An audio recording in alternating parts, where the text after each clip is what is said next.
came to the studio for a test day where I was like, okay, feels like a cool place. So I showed up with a T8 and plugged it into this board, stereo out, patched in a couple of effects, and started jamming just to see what it would sound like and just to take it home. And then I got this really nice groove going, and I just thought, well, maybe I should just try to finish this. And over here, they had an old JD800 keyboard, and so I quickly went through it, and those strings are so amazing. It reminds me of old Detroit, like Derek somehow. And also on the T8, there's a button called scatter, which makes it go backwards. And that was a really big Detroit thing that we all used to do, back edits. And there's a lot of them throughout the whole thing. So it was really, I just put Pro Tools on record. I was jamming with the T8 and playing the strings just live over top. And it ended up being pretty fucking cool. So it's called Child's Play, and the track name is Stretching, because it was like that. It was like I was just having fun with this equipment. I didn't come in here to record a song that day, but it was also like, okay, I can feel this place. I can feel that and I hadn't decided to take the studio. And after that, I went home and I listened to it. I was like, okay, I'm renting the studio. I'm going for it.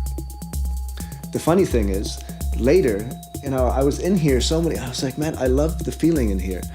And maybe this is just me being anal, but I called my brother up. I was like, tell me the dimensions of my old studio where I did all my favorite songs.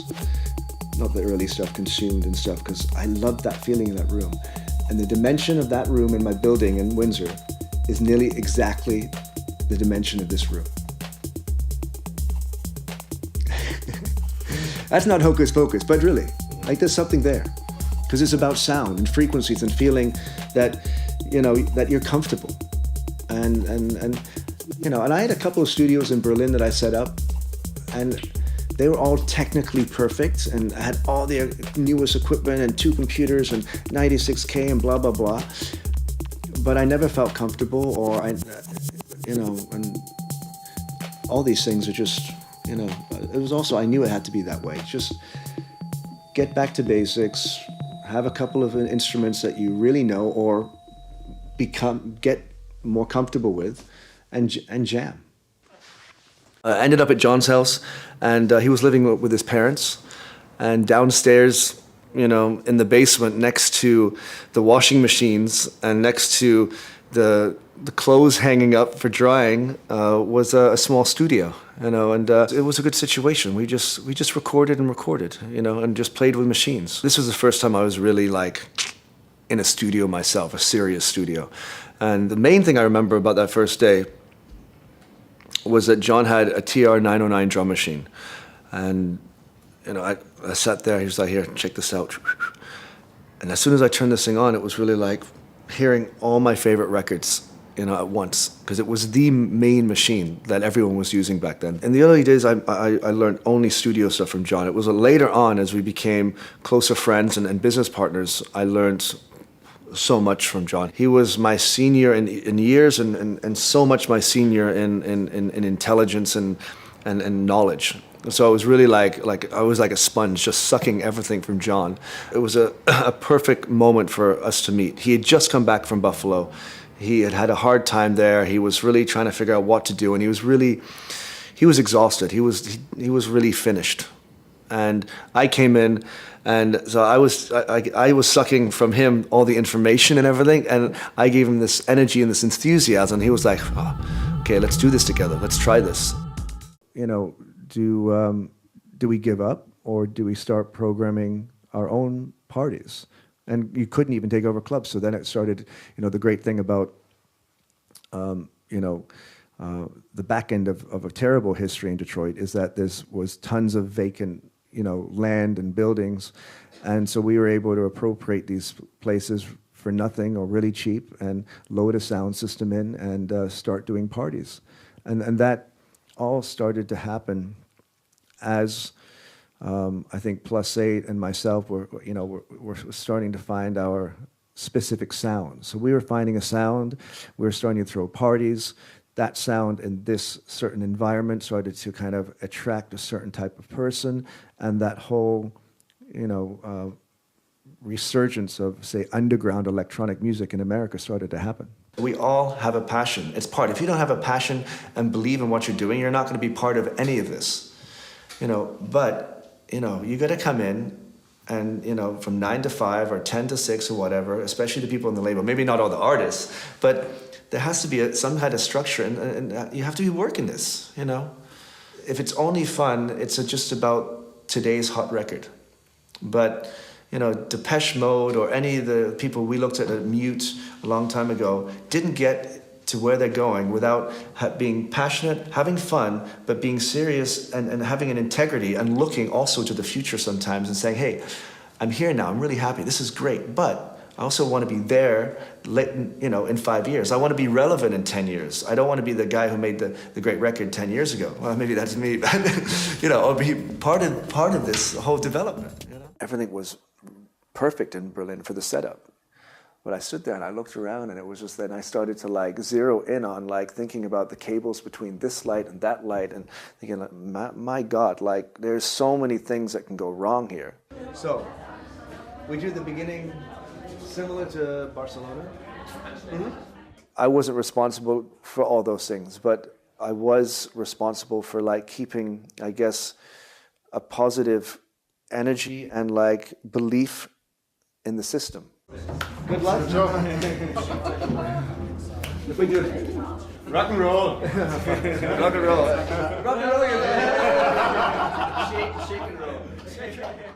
It's like the division between analog and digital, and vinyl and CD and EDM and Skrillex and Hawtin, and it's ask the actually the punters, not the producers. They're listening, going to a Skrillex concert, then coming to see me. They're listening to even Tiesto, and then listening to Seth Troxler. It's the diversity of electronic music right now should actually be welcomed. 25 years ago, when there was a couple of hundred of us in Detroit listening to Derek May, in the Music Institute, we never imagined how large and diverse it could get.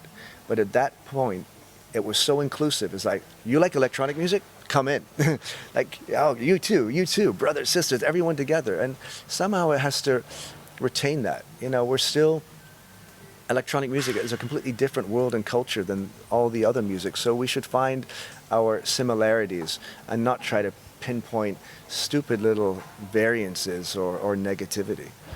So, and back to all those years ago, to see that electronic music now is being welcomed by the world, that people are slowly and still slowly understanding that a computer, a keyboard, a synthesizer, or something with knobs and faders is just as much of a valid instrument as a piano or a guitar.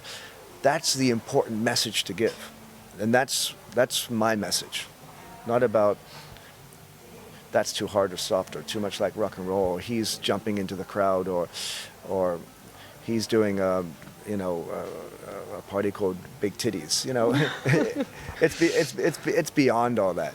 Come on, we're all grown-ups. Let's celebrate this.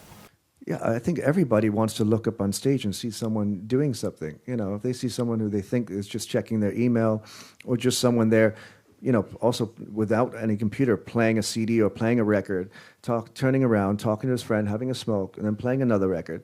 That's not very engaging. That's, downright boring. Even if the music is incredible, after a while you can be okay, come on, excite me, challenge me. And so, that's the kind of the people I'm interested in seeing. And that's, I want to find a way to connect, to the people in front of me, to the audience. Maybe it goes back to the early days when people said, man, Rich, what are you doing with this electronic music? This DJing garbage, that's not real music. You're not a real musician. So the guy with the guitar is a real musician more than me. I've done my 10,000 hours. That guy can't go and touch and do what I do. So I guess that drives me to, I want any kid to be able to use technology to be creative and be seen as a true artist. It's not the tool. It's what, It's what your intention is. If you're actually channeling something from deep within you through that apparatus and coming out with something unique at the end. And that's the people I want to talk to, who I want to support on my label, and why I would sit down and shoot the shit with Deadmau5 or whoever. I'm as lost as everybody else. The more lost I am, the better. I want to be on the edge of what's happening with my audience. Then that's what I live for. That was my moments in my brain that I remember of my shows are when those things happened, or when I was on a dance floor in Detroit with my friends and hearing Derek May put two records together that I knew, but then they became this holy grail third record that never existed again. It didn't exist before that moment, and it probably never existed again after, at least not with me in the room. And that's magic. And that's what I want to reach as many times during a show as possible. People sometimes maybe can make comments about Minus being closed and it's only the same people working together. But a long time ago, it became very boring for us just to put out 12 inches by this person and that person. Like, that's what Plus 8 became at the end. It was, some great records, but it lost the family beginnings. And, but to do that correctly and to ask your friends or your artists to really be tight with you, to be exclusive, you need to offer, more. You need to be serious about it. We're not just playing around. Magda and Troy, Jesse, Mark, this is what they do. This is their livelihood. This is how they make money. This is how they put food on the table. And our mission is to, keep doing that and also grow it and find how each of those artists can develop. You need a wider perspective than just a little record company to do that.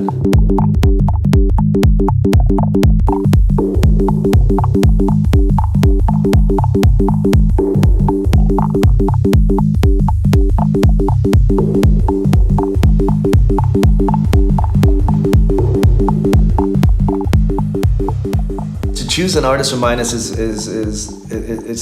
a very hard thing to explain. Many of the people, most of the people are friends of mine who have in a way grown up together.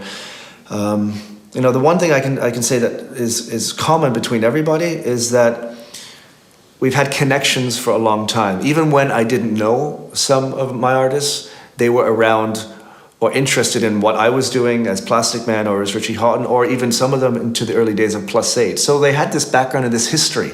And I don't want an artist who I need to sit down and explain what music we want. I want to sit down with an artist and talk to them about how to develop their career, what their ideas are, what our ideas are. But they have to come with something that makes sense already. And I think this is what all of our artists have had. And of course, then, the most important thing finally is that they're giving something musically that's really, really, amazing.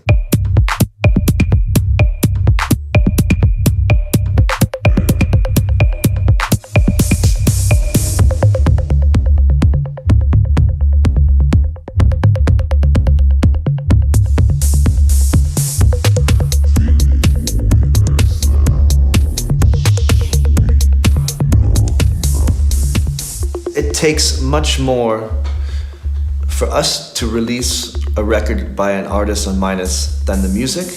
And I think in this day and age and with the whole industry, there has to be something more there to be a successful artist anyway. And those are the people we want to work with. I think, part of my success is that I've made some, interesting records. I've also, understand part of the business. I'm into marketing. It's a bit of everything.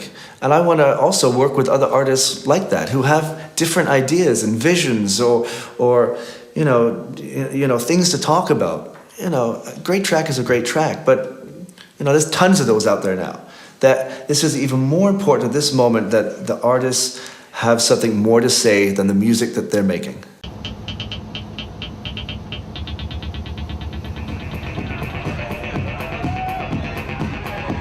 People complain that America doesn't have a scene, but to have a scene, DJs need to go through and continue to go through. There's not so many people going through America. playing techno or minimal music. So there has to be a momentum there, and sometimes there isn't. We're trying to create or continue that momentum. Welcome to one of our very special Midas nights. As you can see in America, the people are freaking out about techno. Look, Boston was the only gig that was really disappointing, but it's still fun. it's like this every night. The people lining up, freaking out. We can't sell enough tickets, it's incredible. So let's go and talk to Mark Cool while he's doing a live show and see how much he's enjoying this whole fucking tour. But you may not be able to see me so well because it's really fucking dark. That's because if we turn the lights on, we would realize that there's no one here. We're traveling together, we're having fun. We're with our friends anyway. So if there's 5 people there, or 10 people, or 500, we're gonna make the best out of it, and that's what we did in Boston. New York is always a special place for us because it was after the Midwest, we all kind of regrouped in New York. This is where probably this generation of Midas started again. Yo, that's what I'm trying to say. That's what I'm screaming.